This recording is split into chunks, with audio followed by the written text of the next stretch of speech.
The curtain. And the secret garden bloomed and bloomed, and every morning revealed new miracles.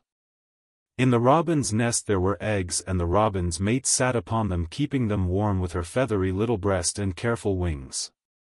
At first she was very nervous, and the robin himself was indignantly watchful.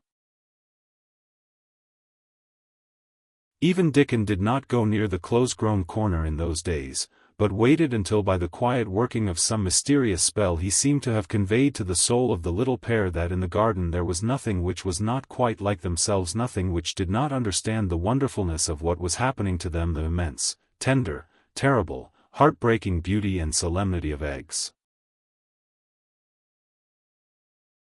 If there had been one person in that garden who had not known through all his or her innermost being that if an egg were taken away or hurt, the whole world would whirl round and crash through space and come to an end, if there had been even one who did not feel it and act accordingly, there could have been no happiness even in that golden springtime air. But they all knew it and felt it, and the robin and his mate knew they knew it. At first the robin watched Mary and Colin with sharp anxiety. For some mysterious reason he knew he need not watch Dickon. The first moment he set his dew-bright black eye on Dickon he knew he was not a stranger but a sort of robin without beak or feathers. He could speak robin, which is a quite distinct language not to be mistaken for any other. To speak robin to a robin is like speaking French to a Frenchman. Dickon always spoke it to the robin himself, so the queer gibberish he used when he spoke to humans did not matter in the least. The robin thought he spoke this gibberish to them because they were not intelligent enough to understand feathered speech. His movements also were robin. They never startled one by being sudden enough to seem dangerous or threatening. Any robin could understand Dickon, so his presence was not even disturbing. But at the outset it seemed necessary to be on guard against the other two. In the first place, the boy creature did not come into the garden on his legs. He was pushed in on a thing with wheels, and the skins of wild animals were thrown over him. That in itself was doubtful. Then when he began to stand up and move about, he did it in a queer unaccustomed way, and the others seemed to have to help him. The robin used to secrete himself in a bush and watched this anxiously, his head tilted first on one side and then on the other. He thought that the slow movements might mean that he was preparing to pounce, as cats do. When cats are preparing to pounce, they creep over the ground very slowly. The robin talked this over with his mate a great deal for a few days, but after that he decided not to speak of the subject because her terror was so great that he was afraid it might be injurious to the eggs. When the boy began to walk by himself and even to move more quickly, it was an immense relief. But for a long time, or it seemed a long time to the robin, he was a source of some anxiety. He did not act as the other humans did. He seemed very fond of walking, but he had a way of sitting or lying down for a while and then getting up in a disconcerting manner to begin again. One day the robin remembered that when he himself had been made to learn to fly by his parents, he had done much the same sort of thing. He had taken short flights of a few yards and then had been obliged to rest. So it occurred to him that this boy was learning to fly, or rather to walk. He mentioned this to his mate, and when he told her that the eggs would probably conduct themselves in the same way after they were fledged, she was quite comforted and even became eagerly interested and derived great pleasure from watching the boy over the edge of her nest, though she always thought that the eggs would be much cleverer and learn more quickly.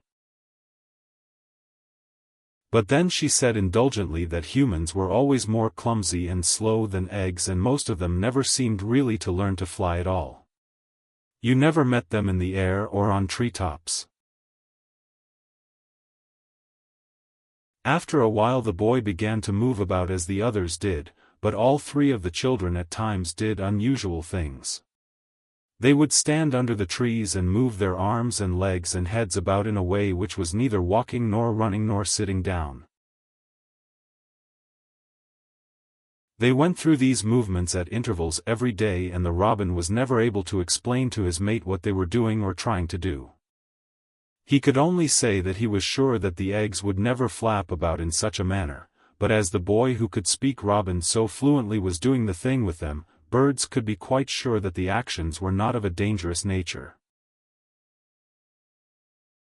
Of course, neither the robin nor his mate had ever heard of the champion wrestler, Bob Hayworth, and his exercises for making the muscles stand out like lumps. Robins are not like human beings. Their muscles are always exercised from the first, and so they develop themselves in a natural manner. If you have to fly about to find every meal you eat, your muscles do not become atrophied. Atrophied means wasted away through want of use.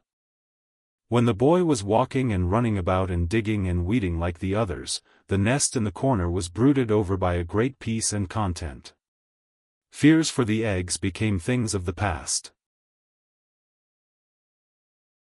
Knowing that your eggs were as safe as if they were locked in a bank vault, and the fact that you could watch so many curious things going on made setting a most entertaining occupation. On wet days the egg's mother sometimes felt even a little dull because the children did not come into the garden. But even on wet days it could not be said that Mary and Colin were dull. One morning when the rain streamed down unceasingly and Colin was beginning to feel a little restive, as he was obliged to remain on his sofa because it was not safe to get up and walk about, Mary had an inspiration. "Now that I am a real boy," Colin had said, "my legs and arms and all my body are so full of magic that I can't keep them still. They want to be doing things all the time. Do you know that when I waken in the morning, Mary, when it's quite early and the birds are just shouting outside and everything seems just shouting for joy, even the trees and things we can't really hear, I feel as if I must jump out of bed and shout myself. And if I did it, just think what would happen." Mary giggled inordinately.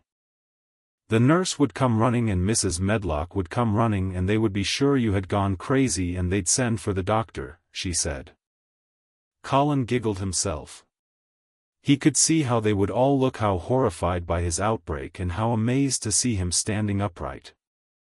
"I wish my father would come home," he said. "I want to tell him myself.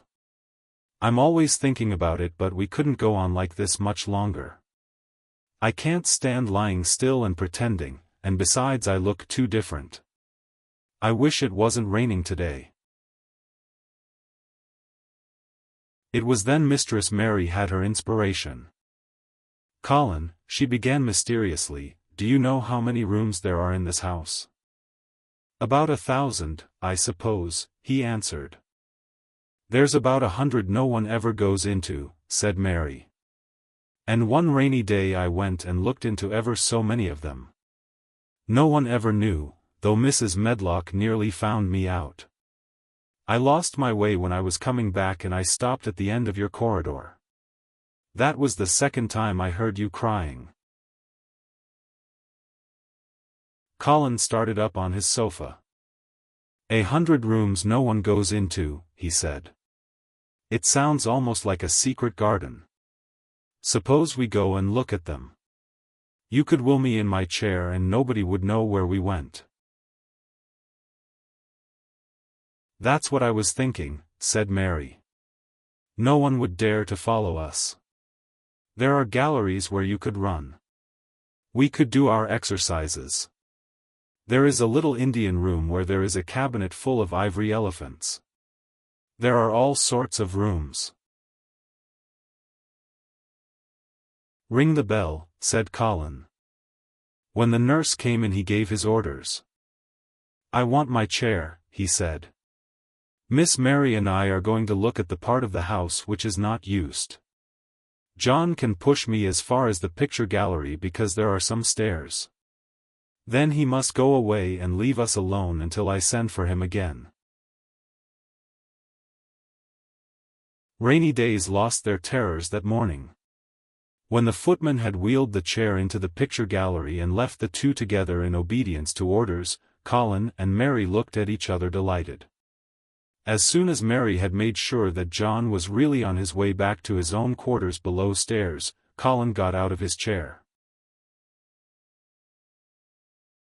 "I am going to run from one end of the gallery to the other," he said, "and then I am going to jump, and then we will do Bob Hayworth's exercises." And they did all these things and many others. They looked at the portraits and found the plain little girl dressed in green brocade and holding the parrot on her finger. "All these," said Colin, "must be my relations. They lived a long time ago. That parrot one, I believe, is one of my great-great-great-great-aunts. She looks rather like you, Mary, not as you look now but as you looked when you came here. Now you are a great deal fatter and better looking." "So are you," said Mary, and they both laughed. They went to the Indian room and amused themselves with the ivory elephants. They found the rose-colored brocade boudoir and the hole in the cushion the mouse had left, but the mice had grown up and run away and the hole was empty. They saw more rooms and made more discoveries than Mary had made on her first pilgrimage. They found new corridors and corners and flights of steps and new old pictures they liked and weird old things they did not know the use of. It was a curiously entertaining morning, and the feeling of wandering about in the same house with other people but at the same time feeling as if one were miles away from them was a fascinating thing. "I'm glad we came," Colin said. "I never knew I lived in such a big queer old place. I like it. We will ramble about every rainy day. We shall always be finding new queer corners and things." That morning they had found among other things such good appetites that when they returned to Colin's room it was not possible to send the luncheon away untouched. When the nurse carried the tray downstairs she slapped it down on the kitchen dresser so that Mrs. Loomis, the cook, could see the highly polished dishes and plates. "Look at that," she said. "This is a house of mystery, and those two children are the greatest mysteries in it." "If they keep that up every day," said the strong young footman John, "there'd be small wonder that he weighs twice as much today as he did a month ago. I should have to give up my place in time, for fear of doing my muscles an injury." That afternoon Mary noticed that something new had happened in Colin's room. She had noticed it the day before but had said nothing because she thought the change might have been made by chance. She said nothing today, but she sat and looked fixedly at the picture over the mantel. She could look at it because the curtain had been drawn aside. That was the change she noticed. "I know what you want me to tell you," said Colin, after she had stared a few minutes. "I always know when you want me to tell you something. You are wondering why the curtain is drawn back. I am going to keep it like that." "Why?" asked Mary. "Because it doesn't make me angry any more to see her laughing. I wakened when it was bright moonlight 2 nights ago and felt as if the magic was filling the room and making everything so splendid that I couldn't lie still. I got up and looked out of the window. The room was quite light and there was a patch of moonlight on the curtain, and somehow that made me go and pull the cord. She looked right down at me as if she were laughing because she was glad I was standing there. It made me like to look at her. I want to see her laughing like that all the time.